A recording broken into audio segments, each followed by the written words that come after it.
So இயற்கையாகவே குழந்தை பாக்கியம் சுபமாக நடக்கணும் அப்படின்னா என்ன மாதிரியான கிரக சேர்க்கை, என்ன மாதிரியான ஜாதக அமைப்பு இருக்கணும்?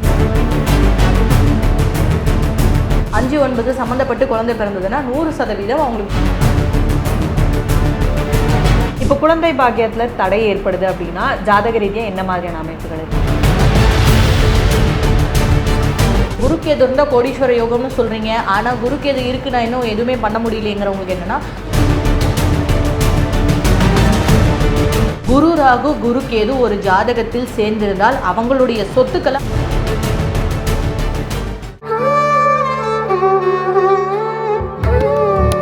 ஆஸ்ட்ரோ தமிழ் அன்பு நேயர்களுக்கு வணக்கம்.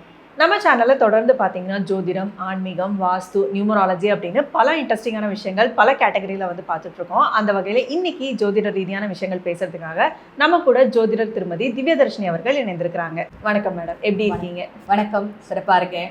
ஸோ தொடர்ந்து நம்ம சேனலில் வந்து ஜோதிட ரீதியாக நிறைய விஷயங்கள் வந்து சொல்லிட்டு வரீங்க. போன பதிவில் வந்து திருமணத்தை பற்றி பார்த்தோம். ஸோ திருமணத்தில் வந்து தாமத திருமணத்துக்கான காரணங்களும் பார்த்தோம். போன பதிவில் வந்து திருமணத்துக்கு அப்புறம் வரக்கூடிய பிரச்சனைகளுக்கு நிறைய காரணங்கள் சொன்னீங்க. அதுக்குண்டான தீர்வுகளுமே நம்ம நேர்களுக்காக சொல்லியிருந்தீங்க. ஸோ அந்த பதிவுகள் எல்லாமே நம்ம நேர்களுக்கு வந்து ரொம்பவே சூட்டபுளாக இருந்தது. அவங்களுக்கு உண்டான சஜஷன்ஸ் வந்து நீங்கள் நிறைய கொடுத்துருந்தீங்க.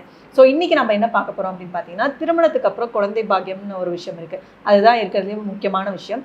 ஸோ நிறைய பேருக்கு குழந்தை பாக்கியம் இயற்கையாகவே வந்து கொடுப்பனை இருக்கும். ஸோ இயற்கையாகவே குழந்தை பாக்கியம் சுபமாக நடக்கணும் அப்படின்னா என்ன மாதிரியான கிரக சேர்க்கை, என்ன மாதிரியான ஜாதக அமைப்பு இருக்கணும்? 5ஆம் அதிபதி வலிமையாக ஒரு இடத்துல இருந்தது. குறிப்பாக சுப கிரகங்கள் இருந்துச்சுன்னா கட்டாயமாக அவங்களுக்கு குழந்தை பாக்கியம் இருந்தே தீரும். குறிப்பாக 2, 11, 5 இந்த தசாபதிகள் நடக்கக்கூடிய நேரத்தில் கூட 9 எடுத்துக்கலாம். மனசுக்கு பிடிச்ச மாதிரியான குழந்தை பிறக்கும். குழந்தை இந்த மாதிரி அவங்க பிறந்ததுக்கு அப்புறம் யோசிப்பாங்க, இந்த மாதிரி நான் எக்ஸ்பெக்ட் பண்ணேன், இந்த மாதிரி வீடியோவில் தான் பார்த்தேன், எனக்கு ஒரு குழந்தை அமையும்னு எனக்கு தெரியாது, ரொம்ப பிரில்லியண்டாக இருக்கும். அவங்க எதிர்பார்க்கக்கூடிய அத்தனை விஷயங்களும் அந்த குழந்தைக்கு இருக்குது அப்படின்னா 5-9 சம்மந்தப்பட்டு குழந்தை பிறந்ததுன்னா 100% அவங்களுக்கு பிடிச்ச மாதிரியான குழந்தை பிறக்கும்.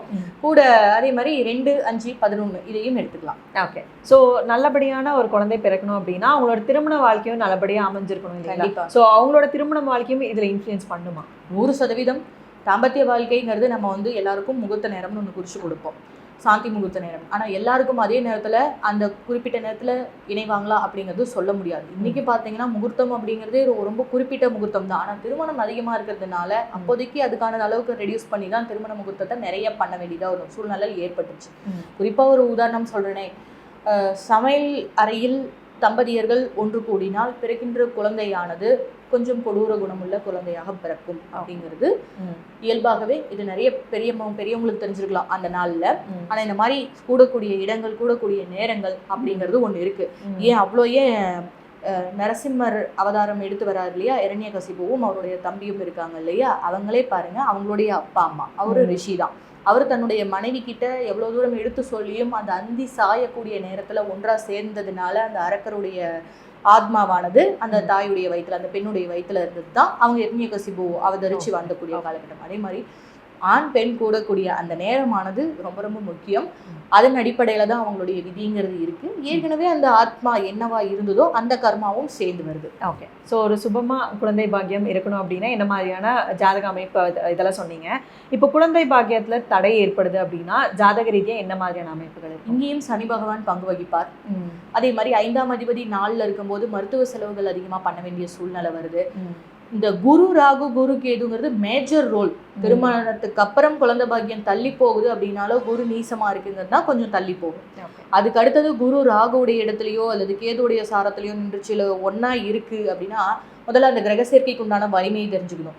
குருவும் ராகுவும் ஒரே இடத்துல இருக்காங்க, 100% அது வேலை செய்யும். குருவும் ராகுவும் பார்த்துக்கிறாங்க, இது ஒரு 70% வேலை செய்யும். குரு ராகுடைய நட்சத்திரத்திலோ ராகு குருடைய நட்சத்திரத்திலேயோ இருக்கு, இது 50% வரை வேலை செய்யும். அடுத்தடுத்த வீடுகள்ல இருக்காங்க அப்படிங்கிற பட்சத்துல கண்டிப்பா 30 முதல் 40% வரை அந்த குழந்தை பாக்கியத்துல ஒரு தடை தாமதத்தை கொடுக்குது. எப்படி கொடுக்குது?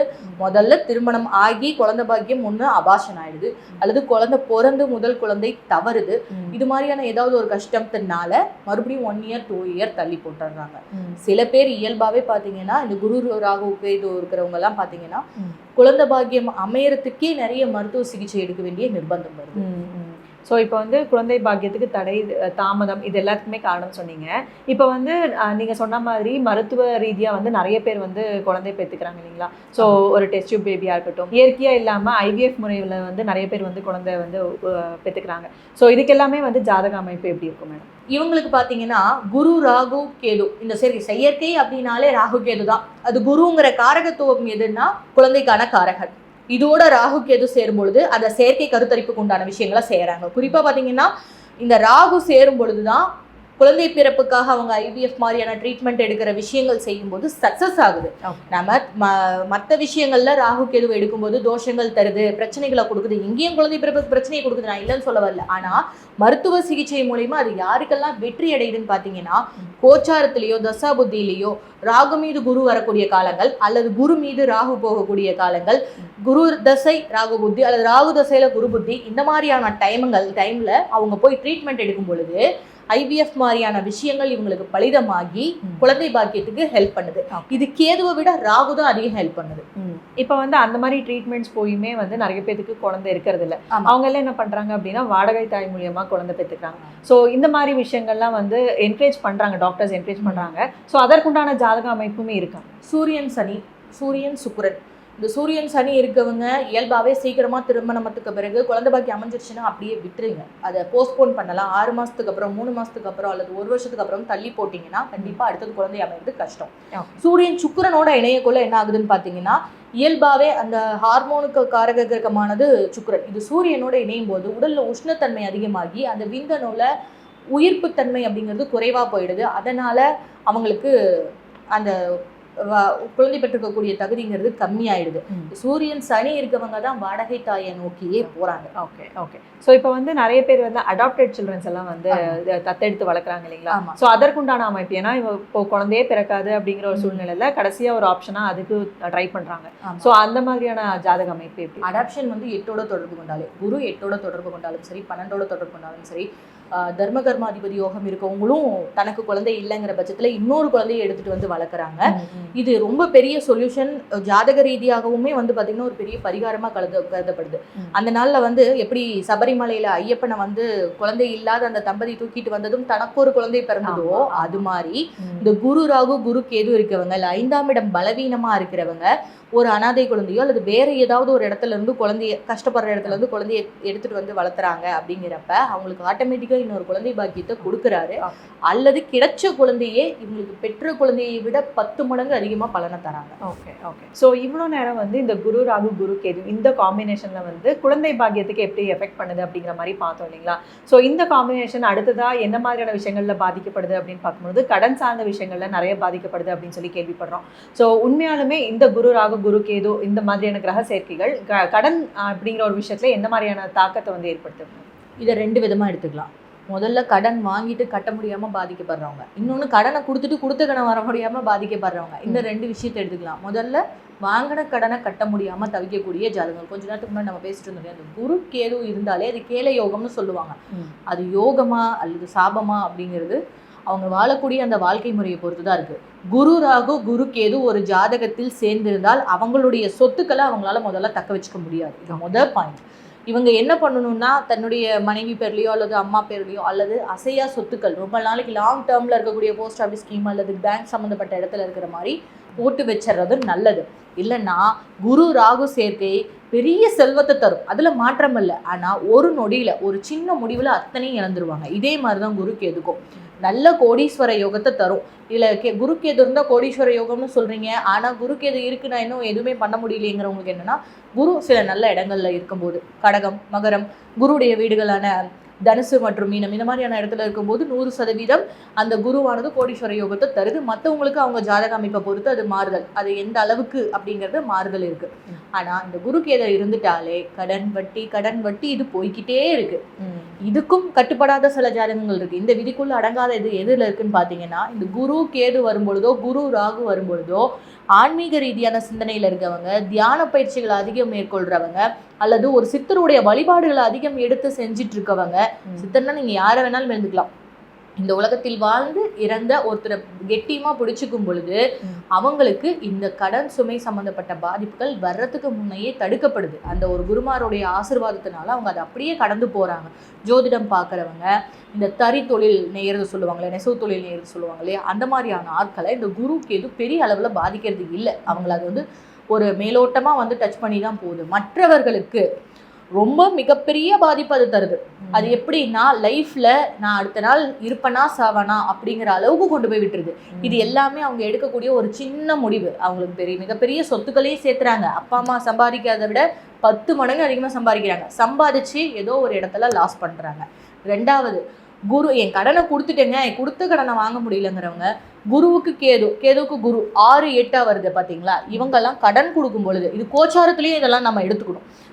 6 8 வரும் பொழுது யாருக்கிட்டையாவது கொண்டு போய் கடனை கொடுத்தாங்கன்னா திரும்ப வாங்க முடியாது. அதுல லட்சக்கணக்கில் நான் கொடுத்தேன், ரொம்ப பழக்கம், நம்பி தான் கொடுத்தேன், ஆனால் ஏன்னு தெரியல, அவங்களால திருப்பி கொடுக்க முடியல, கேட்டாலும் இல்லைங்கிறாங்க, என்ன பண்ணுறதுன்னு தெரியலங்கிறதெல்லாம் இதில் போய் மாற்றுது. கோச்சாரத்தில் குரு கேது சேர்க்கை வரும்போதும் பெரிய அளவில் பணத்தை கொண்டு போய் முதலீடு பண்ணுறதுக்கு முன்னாடி 1 தடவைக்கு 2 தடவை ரொம்ப யோசிக்கணும். இது வந்து சந்திரன் ராகுவுக்கும் பொருந்தும். ஓகே. ஸோ கடன் அப்படிங்கிற ஒரு விஷயம் வரும்பொழுது இப்போ தனிப்பட்ட நபரோட அது முடிஞ்சது கிடையாது. இப்போ வந்து கடன் வந்து அவங்க இஷ்டப்பட்டு வாங்காமல் இருந்தாலுமே கூட அவங்க கூட இருக்கவங்க, ஃபார் எக்ஸாம்பிள் இப்போ அவங்க பசங்களுக்காக எஜுகேஷனாக இருக்கட்டும், இல்லை அவங்களோட ஒய்ஃப் ஏதாச்சும் ஒரு பிஸ்னஸ் பண்ணுறாங்க அதுக்காக கடன் வாங்குறதா இருக்கட்டும், இப்படி அடுத்தவங்களுக்காக கடன் வாங்கி அதில் போய் மாற்றவங்க நிறைய பேர் இருக்காங்க இல்லைங்களா? ஸோ இந்த மாதிரியான விஷயங்கள் ஜாதக அமைப்பு எப்படி இருக்கும்? சிம்பிள். இதே குரு ராகு கேது சேர்க்கை இருக்குன்னு வச்சுக்கோங்க, அவங்க வந்து மனைவிக்கு அந்த சேர்க்கை இருக்கு, ஆனா மனைவி எந்த ஒர்க்கும் பண்ணல, ஆனா அது வந்து வைஃப் பேர்ல தொழில் ஆரம்பிக்கிறேன்னு சொல்லியோ அல்லது வைஃபுக்கு செலவு பண்றேன்னு சொல்லியோ ஹஸ்பண்ட் போய் கடன்ல மாட்டிக்கிறாரு. பையனுக்கு இந்த குரு கேது சேர்க்கை இருக்கு, இவங்களுக்கு கோச்சாரத்துல, இவங்களுக்கு ஜாதகத்துல இல்ல, கோச்சாரத்துல ஏதோ ஒரு குரு கேதுல மீட் பண்ணிக்குது. அந்த பாயிண்ட்ல பையனுக்கு பிசினஸ் வச்சு கொடுக்குறேன் அப்படின்னு சொல்லி லாஸ் பண்ணிடுறாங்க. அப்போ ஒரு குடும்பத்துல இருந்து ஒரு விஷயத்த தொடறதுக்கு முன்னாடி அது லாஸ் அப்படிங்கிறது எங்க ஆகுதுன்னு பாத்தீங்கன்னா மற்ற கிரகங்களையும் பார்க்கணும். தொழில் வச்சு கொடுத்தா, கடன் வாங்கி தொழில் வச்சு கொடுத்தா நடத்துவாரா அப்படிங்கிறது ஒரு யோகம். அதை பார்த்துட்டு தான் நம்ம கடன் வாங்கணுமே தவிர மொத்தத்துல அந்த பையனுக்கு குரு கேது இருக்குன்னா ஒரு பெரிய இழப்பை சந்திக்க போறாங்கிறத பெற்றவங்க முதல்ல புரிஞ்சுக்கணும். அது யாருக்காக வாங்குறாங்களோ அவங்களதுல அப்படி புரிஞ்சுக்கிட்டு செயல்படும் போது அவங்க பேர்ல தொழில் ஆரம்பிக்காம வேற நல்ல ஜாதக அமைப்பு இருக்கக்கூடிய இவர் பேர்லயே ஆரம்பிச்சு பையனுக்கு கொடுக்கலாம், நீ நடத்துப்பா அப்படின்னு இந்த மாதிரி மாற்று வழிகளை தான் தேர்ந்தெடுக்க முடியுமே தவிர மற்றபடி அந்த பிரச்சனைகளை குறைக்கிறது, கடன் வாங்கிட்டு பிரச்சனைகளை குறைக்கிறதுங்கிறதோட ரொம்ப சிரமம். அதுவும் கோச்சாரத்துல ஒரு குரு கேது சேருது, இவங்க லட்சக்கணக்கில் கடன் வாங்கிட்டாங்க அப்படின்னா மினிமம் 3 to 4 வருஷம் இல்லாம அந்த கடனை அடைக்கவே முடியாது. இது மாதிரி கழுத்தை நெரிக்கிற அளவுக்கு கடன், அதுவும் தேடி, இதுல குரு ராகு எப்படின்னா இவங்க தேடி போய் வாங்குறது, கிடைக்குமா அப்படின்னு கேட்டு வாங்குறது. குரு கேது எப்படின்னா ஒரு நம்பிக்கை அடிப்படையில கடன் கொடுத்துருவாங்க, கேட்டாலே அவர் நாணயமான ஆளுப்பான்னு கொடுத்துருவாங்க. உண்மையாலுமே அவர் நாணயமான ஆள் தான், அதுல மாற்றமே கிடையாது. குரு கேது சேர்ந்திருக்கக்கூடியவர்கள், குரு ராகு சார்ந்திருக்கக்கூடியவர்கள் ஆன்மீகத்துல மிக சிறப்பான நிலையை அடையிறாங்க, உள்ளுணர்வுகள் அதிகமா செயல்படுது, பக்தி மார்க்கத்துல போறாங்க. எப்போ போறாங்க? இந்த கடன் வாங்கி பட்டு எல்லாம் தெளிஞ்சு அடிபட்டு அதுக்கப்புறம் போறாங்க. ஏற்கனவே ஆன்மீக மார்க்கத்தில் இருக்கிறவர்களை அது எதுவும் செய்வதில்லை. சேவை மனப்பான்மையோடு இருப்பவர்களையும் குரு கேது தொந்தரவு செய்வதில்லை. ஓகே. ஸோ இப்போ கடன் அப்படிங்கிற ஒரு விஷயம் அடைக்கணும் அப்படின்னு பார்க்கும்பொழுது இப்போ நிறைய சொத்து வச்சிருக்கவங்க எப்படியோ அதை வந்து கடனை வந்து அடைச்சிடுறாங்க. இப்போ எதுவுமே இல்லை, பேக்ரவுண்டே எதுவுமே இல்லை அப்படிங்கும்பொழுது கடன் அப்படிங்கிற ஒரு சுமை வந்து அடுத்தடுத்த ஜென்ரேஷனுக்கு அது மூவ் ஆன் ஆகிட்டே இருக்கு. ஸோ இது வந்து ஜாதக ரீதியா எப்படி சொல்லுவீங்க நீங்க? அடுத்தடுத்த ஜென்ரேஷன், அதாவது எப்பயுமே வருமுன்னு காப்பது தான் சிறந்தது. கிணத்துல குதிச்சதுக்கு அப்புறம் காப்பாத்துங்கன்னு கத்துறதுக்கு பதிலா குதிக்கிறதுக்கு முன்னாடியே யோசிச்சு இதை செய்யலாமா வேண்டாமான்னு பார்த்துக்கணும். தன்னுடைய வருமானத்திற்கு மீள கடன் வாங்கும் போது எப்பன்னா அது ஆசையை தூண்டக்கூடிய 8ஆம் பாவமோ 11ஆம் பாவமோ, 11ஆம் பாவம் கூட குறைவுதான், 8ஆம் பாவம் செயல்படுதுன்னா தகுதிக்கு மீறி கடன் வாங்கிடுறாங்க, ஆடம்பரத்துக்காக கடன் வாங்குறாங்க. குருக்கேது இருக்கும்போது அப்படிதான், ஆடம்பரத்துக்காக வாக்குறுதி கொடுத்துட்டோம் அப்படிங்கிறதுக்காக கடன் வாங்குறாங்க. ரெண்டாவது விஷயம், கடன் வாங்கி அப்படி செலவு செஞ்சுட்டு எல்லாம் இழந்தப்புறமாவது கொஞ்சம் திருந்துவாங்கன்னு பார்த்தா அந்த கடன் அடைக்கிறதுக்கு இன்னொரு கடன், அந்த கடன் அடைக்கிறதுக்கு இன்னொரு கடன் போய் அந்த 8ஆம் பாவம் எங்க 8ஆம் பாவம்னா ஆல்ரெடி ஆயுள் பாவம் இல்லையா, அந்த விதியை முடிக்கக்கூடிய இயற்கையாவே அவங்களுடைய ஜாதகத்துல ஆயுள்காரகனான சனியும் மந்தமா இருக்கும்போது தேவையில்லாத தவறான முடிவுகளை எடுக்கிறாங்க. இந்த இடத்துல ஜாதகர் ரொம்பவே கவனமா இருக்கணும். தேவையில்லாத செலவு வேண்டாம், ஆடம்பரம் வேண்டான்னு என்னைக்கு முடிவு பண்றாங்களோ அன்னைக்கு அதை அவங்கள காப்பாத்திரும். இன்னொன்னு இருக்கு, நீங்கள் சொன்ன மாதிரி பையனுக்காக வாங்குறோம், இல்லை மனைவிக்காக வாங்குறோம், இல்லை குடும்பத்தில் அண்ணா தம்பிக்காக சில பேர் நகையெல்லாம் விற்று கொடுக்குறவங்களாம் இருந்திருக்காங்க. இது எங்கே போகும்னா 8ஆம் அதிபதியும் பாதகாதிபதியும், இது 8ஆம் அதிபதியே குருவாக இருந்து பாதகாதிபதி ஒரு கிரகம் இருந்து அது தசா புத்தி நடத்தி கோச்சாரத்தில் குருக்கு எதை சேர்க்கை இருக்குன்னா பின் விளைவுகளை உணராமல் ஒரு விஷயத்த செஞ்சிடறாங்க. எங்க போய் நிக்குது, அண்ணாத்துக்கு ஹெல்ப் பண்ணுவாரு, தம்பி ஹெல்ப் பண்ணுவாருன்ட்டு இவங்க சொத்து பத்து வித்து அவங்கள படிக்க வைக்கிறதோ இல்லை வேற ஏதாவது ஒரு விஷயத்துக்காக ஹெல்ப் பண்றதோ பண்ணிடுறாங்க. அவங்க காப்பாத்துவாங்கங்கிற நம்பிக்கையில. ஆனா அவங்க அந்த குறிப்பிட்ட ஸ்டேஜுக்கு வந்ததுக்கு அப்புறம் இவங்களுக்கு எதுவும் செய்யறது இல்லை. நீ எனக்கு என்ன செஞ்சிட்டேன்னு தான் கேக்குறாங்க. கூட ஹெல்ப் பண்ணது மட்டும் இல்லாம கடனாளியா ஆனது மட்டும் இல்லாம ஒரு கெட்ட பேரையும் சேர்த்து அது கொடுத்துருது. மிகப்பெரிய வாழ்நாள்ல மறக்கவே முடியாத ஒரு காயத்தையும் அது கொடுக்குது. அது இன்னைக்கும் நிறைய பேர் சுமந்துக்கிட்டு தான் இருக்காங்க. இப்போ வந்து ரிலேஷன்ஷிப்லயும் இப்படி இருக்கு. இப்போ அண்ணன் தம்பி நீங்க சொன்ன மாதிரி அந்த மாதிரி உறவுகள்லயும் இந்த மாதிரி கடன் பிரச்சனைகள் இருக்கு. ஃப்ரெண்ட்ஸ்குள்ளேயும் நிறைய பேர் இந்த மாதிரி குடுக்கல் வாங்கல்ல நிறைய பேர் வந்து சிக்கி தவிக்கிறாங்க. ஸோ அவங்களுக்கு உண்டான தீர்வு அப்படிங்கும் பொழுது என்ன சொல்வீங்க நீங்க? இது தீர்வுங்கும் போது முதல்ல ஃப்ரெண்ட்ஸ் சர்க்கிளாக இருக்கட்டும், சொந்தக்காரங்களாக இருக்கட்டும், குருக்கு ஏதோ குரு ராகு இருக்கு அப்படின்னாலே நீங்க கொடுக்கல் வாங்கல்ல கவனமாக தான் இருக்கணும். ஆசைப்பட்டு ஷேர் மார்க்கெட்டில் போகிறதுக்கு முன்னாடியோ அல்லது ட்ரேடிங்கில் இன்வெஸ்ட் பண்ணுறதுக்கு முன்னாடியோ நண்பர்களை நம்பி முதலீடு போடுறதோ அல்லது மனைவி கணவன் யாருக்காக நீங்கள் செய்கிறீங்களோ செய்யறதுக்கு முன்னாடி ஒரு தடவைக்கு 10 தடவை யோசிச்சு தான் செய்யணும். குறிப்பாக நான் என்னுடைய தரப்புலேருந்து சொல்கிற ஆலோசனை என்னென்னா, உங்களுக்கு நம்பிக்கையான ஆஸ்ட்ராலஜர் யாராக இருந்தாலும் சரி பக்கத்தில் போய் பார்த்து யார் பேரில் ஆரம்பிக்க போகிறீங்க, யார் அதுக்கு இன்வெஸ்ட் பண்ண போகிறீங்க, உங்கள் நேரத்துக்கு இப்போ தொழில் பண்ணக்கூடிய அமைப்பு இருக்கா, ஆரம்பிச்சா அட்லீஸ்ட் ஒரு 10 வருஷத்துக்காவது நான் நல்லபடியாக தொழில் பண்ண முடியுமான்னு பார்த்து போகிறது நல்லது. இதை தவிர எல்லாமே முடிஞ்சதுக்கு பிறகு கழுத்துக்கு நேராக கத்தி இருக்கும் பொழுது காப்பாத்துங்கன்னு கத்தனாலும் கூட உயிரை தான் காப்பாற்ற முடியுமே தவிர அந்த வேதனையிலேருந்து வெளியே கொண்டு வரதுக்காக மனசை தேத்திக்கிட்டு தைரியத்தை பண்ணிட்டு நம்ம அப்படியே மூவ் ஆன் ஆகக்கூடியது மட்டும்தான் வழி. இதோட சொல்லணும்னு பார்த்தீங்கன்னா, இந்த குரு ராகு குரு கேது இருக்கிறவங்க ஏதாவது ஒரு சித்தருடைய ஆன்மீக மார்க்கத்தை பிடிச்சிக்கோங்க. உங்களுக்கு மனசுக்கு யாருடைய படத்தை பார்க்கும் பொழுதோ அல்லது யாருடைய ஜீவ சமாதிக்கு செல்லும் போதோ அங்கே மனசு அப்படியே சரணாகிதி அடையுது. அது எது சொன்னாலும் சரி அப்படிங்கிற மாதிரி ஒரு அமைதி நிலையை அடையும். தெளிவான நீர் மாதிரி அப்படி அடையுதோ அவங்க தான் உங்கள் குரு. அவங்கள இருக்க பிடிச்சிக்கிங்க. இது ஒரு தெய்வமாக இருக்கலாம் அல்லது வாழ்ந்து மறைந்த சித்தர்களாக இருக்கலாம். அல்லது உங்களுக்கு அந்த தெய்வம் கண்ணில் படும் வரை மூச்சு பயிற்சி தியானம் அதிகமாக செய்யறது, பிராணாயாமம் செஞ்சுட்டு இருக்கீங்க அப்படிங்கிற பட்சத்தில் அது உங்கள் உயிருக்குள்ளிருந்து உங்களுக்கு ஒரு வழியை காட்டும். முதல்ல எந்த பிரச்சனையா இருந்தாலும் நமக்குள்ள தீர்வை தேடணும். ஒரு பிரச்சனைக்கு போறதுக்கு முன்னாடியே ஏதோ ஒண்ணு நம்மளை தட்டி இதை செய்யாத இது தவறுன்னு சொல்லும். ஒருவேளை இந்த பிரச்சனையில மாட்டி நம்ம இதை வழிபாடை நம்ம எடுக்கிறனாலும் கூட எந்த விதத்திலையும் பிரச்சனை இல்லாம ஒரு ஸ்மூத்தா பாதுகாப்பா அதிலிருந்து வெளியே வரக்கூடிய வழியை சித்தர்களுடைய ஜீவ சமாதியும் அந்த குருவுடைய வழிபாடும் நிச்சயம் காமிக்கும். ஓகே, ஸோ என்னோட ஜாதகத்துல இந்த கிரக அமைப்பு இருக்கு, என்னதான் வழி அப்படின்னு பார்க்கும்பொழுது இந்த வழிபாடு இன்னொன்னு என்னன்னா அவங்களுடைய ஜாதக ரீதியாகவும் இப்ப என்ன தசாபுத்தி நடந்துட்டு இருக்குன்னு பார்க்கணும்.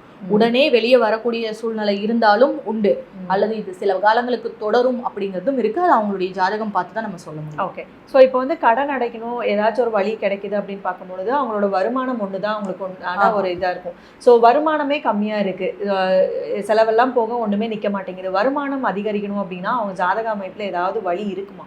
100% இருக்கு. முதல்ல சனி கேது நம்ம ஏற்கனவே சொன்னோம் இல்லையா, இவங்களுக்கு அடிக்கடி வேலை, சனி ராகு கோச்சாரத்தில் வரும்போதும் சனி மேலே கேது வரும்பொழுதும் இல்லை அவங்க ஜாதகத்தில் சொந்த ஜாதகத்தில் ராகு கேது எங்கே இருக்கோ அங்கே சனி போகும்போதோ பார்க்கும்போதோ வேலை இழப்பு ஏற்படும்.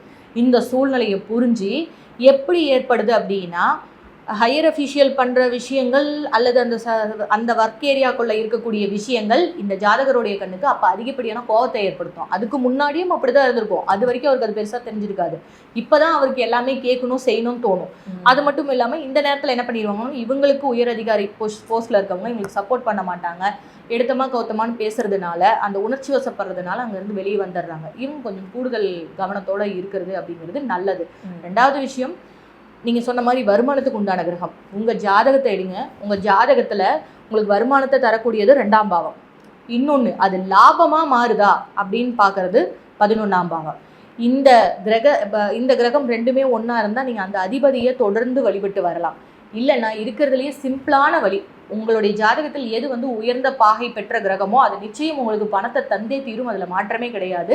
உயர்ந்த பாகை இருக்கக்கூடிய, அதாவது ஹெச்டி ஹையஸ்ட் டிகிரின்னு சொல்லக்கூடிய பிளானட் எதுன்னு பார்த்து, சூரியனாக இருந்தால் சிவன், சந்திரனாக இருந்தால் அம்மன், அம்மனுடைய சொரூபங்கள் எதுவாக இருந்தாலும், சனியாக இருந்தால் காவல் தெய்வம், இந்த மாதிரி அந்தந்த தெய்வத்தை கெட்டியாக நீங்கள் பிடிச்சிக்கும் போது வருமானத்துக்கான வழியை கண்டிப்பாக காட்டும். இருந்தாலும் முன்கோபத்தை தவிர்த்து கொள்வது, குறிப்பிட்ட கிரக சேர்க்கை நடக்கும் பொழுது அவங்களுக்கு தொழிலில் பாதிப்பு இல்லாமல் மேலோட்டமாக கொண்டு வரதுக்கான வழியை வகுக்கும். ஓகே, ரொம்ப சிறப்பாக வந்து குரு ராகு குரு கேது இந்த கிரக சேர்க்கைனால என்ன மாதிரியான விஷயங்கள் வந்து அவங்களோட வாழ்க்கையில் நடக்கும், குறிப்பாக குழந்தை பாக்கியமாக இருக்கட்டும், இந்த கடன் சார்ந்த விஷயங்களாக இருக்கட்டும், என்ன மாதிரியான பிரச்சனைகள் வரும், அதை வந்து ஹேண்டில் பண்ணணும், அதுலேருந்து வெளியே வரணும்னா என்ன மாதிரியான வழிபாடுகள் பண்ணணும், இது எல்லாமே வந்து டீட்டெயிலாக வந்து சொல்லியிருக்கீங்க. ஸோ உங்களோட ஜாதகத்தில் இந்த கிரக சேர்க்கை இருக்குது, உங்களோட வாழ்க்கையிலுமே இந்த மாதிரியான பிரச்சனைகள் நீங்கள் சந்திக்கிறீங்க அப்படின்னா, உங்களுக்கு உண்டான கன்சல்டேஷன் வேணும், எடுத்துக்கிட்டு நம்ம வாழ்க்கையை சரி பண்ணிக்கணும் அப்படின்னு நினச்சிங்க அப்படின்னா கீழே டிஸ்கிரிப்ஷனில் நம்பர் கொடுத்துருக்கோம், உங்களுக்கு உண்டான கன்சல்டேஷன் எடுத்துக்கிட்டு உங்களோட பிரச்சனைகளை வந்து தீர்த்துக்கோங்க. ஸோ தொடர்ந்து நம்ம சேனலில் நிறைய ஜோதிட ரீதியான விஷயங்கள் வந்து தொடர்ந்து பேசலாம் மேடம். அது வரைக்கும் நன்றி மேடம். நன்றி.